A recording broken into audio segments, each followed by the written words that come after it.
Students, this is your video lecture of paper 2 of unit 4 given by Navneet Kaur, and the name of the article is analytical treatment of an intensity distribution in diffraction due to two slits।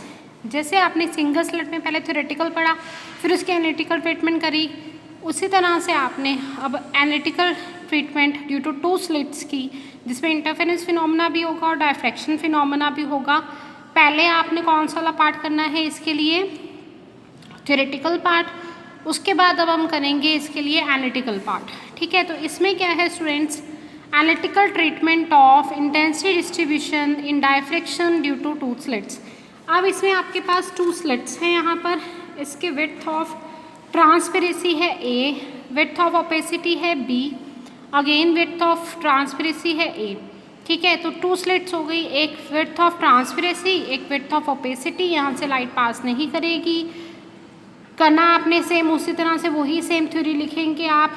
O आपके ऊपर, यहाँ पर O एक central position है, एक centre से P point लेंगे, P distance, इसके ऊपर आप क्या पैटर्न को स्टडी करेंगे, तो वो सेम थ्योरी पहले उसी तरह आर्टिकल्स की चलेगी। इसमें क्या है? The intensity distribution due to two slits diffraction pattern can be obtained as shown in the figure, where A is width of this each slit and B is width of opaque portion। और वो कह रहा है the distance between the corresponding points on the screen between the two slits is therefore equals to A plus B। ठीक है, तो अब इसमें हम क्या निकालेंगे? Path difference.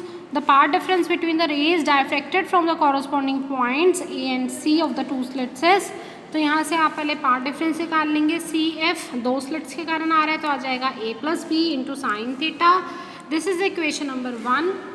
उसके बाद अब एंगल निकाल लेंगे।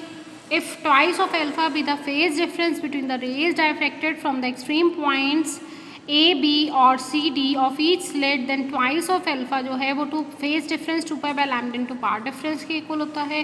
फेज है total 2 alpha, 2 pi by lambda into part differences A sine theta. ये आपके पास सिंगल स्लिट के कारण निकाल रहे हैं डायफ्रैक्शन। सिंगल स्लिट के कारण डायफ्रैक्शन होगा, उसके लिए एंगल आपका लिया हुआ है यहाँ पर एल्फा, तो आ जाएगा 2 पाई बाय लैम्डा। इस सिंगल आएगा A स्लिट के कारण, तो A sine theta. This is equation number 2।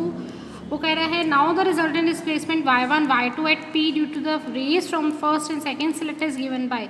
y1 के कारण रिजल्टेंट डिस्प्लेसमेंट आ रही है। अब दो स्लिट्स जब सुपर इम्पोज होंगी, जब लाइट दो स्लिट से होगी, तो हमारे पास इंटरफेरेंस पैटर्न बनेगा। उसके लिए एंगल लेंगे आप बीटा, तो आपके पास y1 आएगा A sine omega T, y2 आ जाएगा A sine omega t plus twice of beta, where A is A naught sin alpha by alpha is the resultant amplitude of the rays diffracted at an angle theta from a single slit, and A naught be the resultant amplitude of the direct rays. The resultant displacement y due to the rays from the two slit diffracted at an angle theta is given by।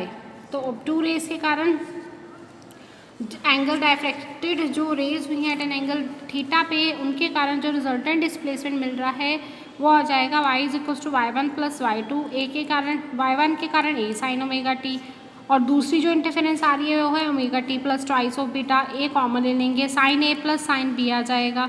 ठीक है, sign अब यहाँ पर identity लग जाएगी to cos A plus, यहाँ पे formula लग जाएगा आपके पास A plus B by two into sine A plus, इधर सॉरी B का फॉर्मूला लगेगा B minus A by two, इधर B plus A by two का।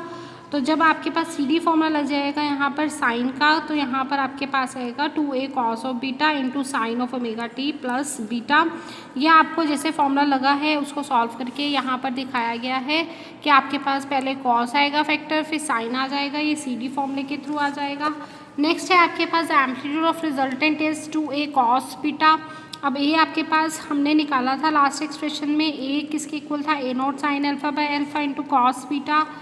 तो resultant intensity at P is, तो P पे जो रिजल्टेंट इंटेंसिटी मिल रही है स्क्वायर ऑफ द एम्पलीट्यूड कर देंगे, तो इधर आ जाएगा 4A naught square sine square alpha by alpha square cos square beta. This is equation number 3।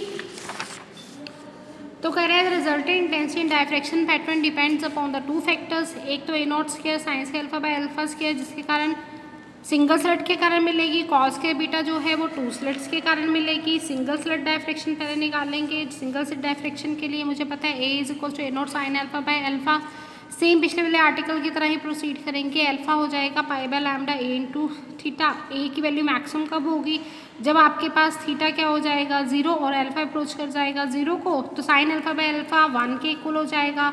ए की वैल्यू मिनिमम कब होगी, जब साइन अल्फा इक्वल्स टू 0 हो जाएगा, अल्फा की वैल्यू हो जाएगी प्लस माइनस एन पाई। ठीक है, so minima are obtained at position, alpha की वैल्यू हो जाएगी प्लस माइनस एन पाई। ठीक है, तो यहाँ पर आपके पास अल्फा की वैल्यू किसके इक्वल थी, पाई ए थीटा बाय लैम्डा, इसके इक्वल टू में रख देंगे। यहाँ से थीटास की पोजीशन निकाल लेंगे जहाँ पर आपके पास मिनिमाज ऑब्टेन हो जाएंगी। इसी तरह से आप पोजीशन निकाल लेंगे। Similarly secondary maxima are obtain at position, वो ऑड के ऊपर मिलेंगी 2n+1 twice of A by lambda. ठीक है, तो ये आपके पास ड्यू टू सिंगल स्लिट के कारण हो गया। इसी तरह से आपके पास जो है Maximus, the maximum value cos के बीटा किसके इक्वल है 1 के, तो बीटा किसके इक्वल हो जाएगी प्लस माइनस एन पाई। यहाँ से बीटा आ जाएगा, किसकी वैल्यू, बीटा की वैल्यू निकाल लेंगे pi by lambda A plus B sine theta. ठीक है, तो यहाँ से आपके पास पोजीशंस अगर आपने निकाली है, ग्राफ प्लॉट हो जाएगा आपके पास। अल्फा आपने एंगल लिया था डायफ्रैक्शन के लिए, तो डायफ्रैक्शन पे मुझे पता है ये आ जाएगा आपके पास, और बीटा एंगल आपने इंटरफेरेंस के लिया है। ये ग्राफ हम ऑलरेडी पिछले आर्टिकल में डिस्कस कर चुके हुए हैं। लैम्डा बाय ए 2 लैम्डा ए पे आपके पास मिनिमा मिल रहा है, सिंगल स्लिट के कारण डायफ्रैक्शन पैटर्न आएगा, और ओड पे आपके पास मैक्सिमा मिल रहा है। इसी तरह से आपके पास बीटा वाला जो फैक्टर है हमें पता है इंटरफेरेंस के कारण ड्यू टू टू स्लिट्स के कारण मिल रहा है, तो इसमें इंटेंसिटी जो सी होती है गोज ऑन डिक्रीजिंग नहीं होती, इसमें इंटेंसिटी सेम रहती है। तो अब इन दोनों ग्राफ को हम क्या कर देंगे, कंबाइंड कर देंगे। तो दोनों ग्राफ को कंबाइंड फॉर्म में नीचे बनाया गया है ग्राफ। ये आपके पास डायफ्रैक्शन, ये डायफ्रैक्शन, ये आपके पास इंटरफेरेंस, दोनों कंबाइंड फॉर्म में आपके पास यहाँ पर आ जाएगा। ठीक है, तो ये आपके पास हो गया ये वाला आर्टिकल अनकम्प्लीट, ख़त्म हो गया ये वाला आर्टिकल। अब इसमें जो है नेक्स्ट आर्टिकल करेंगे that is missing orders in double slit diffraction pattern. अब इसमें क्या है, अगर विड्थ मिसिंग ऑर्डर्स निकालेंगे डबल स्लिट डायफ्रैक्शन पैटर्न में, अगर वो कह रहा है width of slit A is kept constant, the diffraction pattern remain unchange keeping A को कांस्टेंट। देखो विड्थ ऑफ एक ऑपोसिटी थी, एक विड्थ ऑफ ट्रांसपेरेंसी थी। विड्थ ऑफ ओपेसिटी बी जहाँ से लाइट पास नहीं करेगी, एक विड्थ ऑफ ट्रांसपेरेंसी ए जहाँ से लाइट पास कर जाएगी। अब वो कह रहे हैं ट्रांसपेरेंसी को आप रखेंगे कांस्टेंट उसकी विड्थ को, ठीक है, और बी को क्या करते जाएंगे, चेंज करते जाएंगे, तो आपके पास जो इंटरफेरेंस मैक्सिमा जो है वो चेंज होता जाएगा। ठीक है, तो आपके पास डायरेक्शन ऑफ इंटरफेरेंस मैक्सिमा किससे दिया जाएगा, A plus B sine theta n lambda के equal. This is equation number 1। Direction of diffraction minima are given by A sine theta p lambda के इक्वल। फिर n and p are integers, dividing equation 1 and 2 A plus B by A is equals to n by p. अगर कह रहा है कि let B is equals to ए, अगर B ए के equal है, बी ए के इक्वल है यहाँ पर, तो ट्वाइस ऑफ ए बाय ए आ जाएगा। तो पी की वैल्यू क्या आ जाएगी यहाँ पर, एन की वैल्यू आ जाएगी ट्वाइस ऑफ पी। तो इफ़ पी की वैल्यू आप यहाँ रखेंगे 1 2 3, तो एन की वैल्यू कौन कौन सी हो जाएगी 2 4 एंड 6। ठीक है, वो कह रहे हैं hence orders 2 4 and 6 etcetera of interference. यहाँ पर जो ऑर्डर्स हैं 2 4 and 6 of interference maxima will be missing. और अगर बी की वैल्यू ट्वाइस ऑफ ए के इक्वल होती है तो यहाँ पुट करवाएंगे इसी इक्वेशन में 3a by A n by p आ जाएगा। तो यहाँ पर एन की वैल्यू आ जाएगी थ्राइस ऑफ पी, पी की वैल्यू पुट करवाएं 1 2 3, तो एन के कौन कौन से ऑर्डर्स मिसिंग हो जाएंगे यहाँ पर 3 6 and 9। 10 orders 3 6 and 9 of interference maxima will be missing. ठीक है स्टूडेंट्स, तो ये आपके पास है। इसमें एक और केस जो डिस्कस करेंगे वो है अगर a प्लस बी ए के इक्वल होता है तो इसमें b की वैल्यू कितनी हो जाएगी 0। तो इसका मतलब इस केस में द टू स्लिट्स ज्वाइन हो जाएंगी and all the interference maxima will be missing. तो ये आपके पास था मिसिंग ऑर्डर्स का आर्टिकल जो आपके पास 2 और 3 मार्क्स में कंसेप्चुअल में आता है। और अगर प्लेन डायफ्रैक्शन ग्रेटिंग, अब नेक्स्ट आर्टिकल डिस्कस करेंगे, that is plane diffraction grating. अब जो फ्राउनहोफर था वो फर्स्ट था जिसने प्रोड्यूस करी ग्रेटिंग इन 1821 में। और जो प्लेन डायफ्रैक्शन ग्रेटिंग होती है वो कैसे बनाई जाती है? प्लेन ग्लास प्लेट के ऊपर नंबर ऑफ लाइंस को ड्रॉ किया जाता है। एक प्लेन ग्लास प्लेट लेकर उसके ऊपर जो पैरेलल लाइंस ड्रॉ करी जाती हैं और 1 इंच में 12,000 से 30,000 तक लाइन जो हैं वो ड्रॉ करी जाती हैं। वो कह रहे हैं these lines are marked with a fine diamond point. इन लाइंस को कैसे मार्क किया जाता है? फाइन डायमंड पॉइंट के साथ। If the lines are drawn on a plane transparent surface, तो वो कह रहे हैं तो उस ग्रेटिंग को कहते हैं प्लेन ट्रांसमिशन ग्रेटिंग। और अगर लाइन जो है सिल्वर सरफेस के ऊपर ड्रॉ करेंगे तो उस ग्रेटिंग को कहते हैं रिफ्लेक्शन ग्रेटिंग। ठीक है, तो the drawn rough and lines act as, तो जो लाइन ड्रॉ करेगी वहाँ से लाइट पास नहीं करेगी तो विड्थ ऑफ ओपेसिटी बन जाएगी वो, and has a definite width B and clear spacing. अब जो क्लियर स्पेसिंग रह जाएगी उनके बीच में वो विड्थ बन जाएगी ए, उसे बोला जाएगा transparency width. And the value of A plus B को क्या बोला जाएगा? Grating element.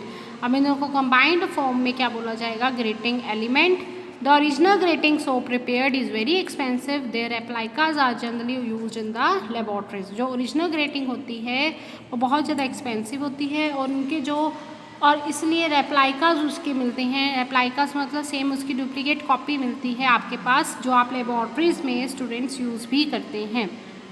और ग्रेटिंग के ऊपर आप स्टूडेंट्स एक प्रैक्टिकल भी परफॉर्म करते हैं सेकेंड ईयर में। ठीक है, तो वो हम जब प्रैक्टिकल परफॉर्म करेंगे तो इसमें आपको बताया जाएगा कि आप ग्रेटिंग की हेल्प से कैसे वेवलेंथ डिटरमिन करेंगे, और इसमें हम थ्योरेटिकल पार्ट में भी इसको स्टडी करेंगे। Thank you students.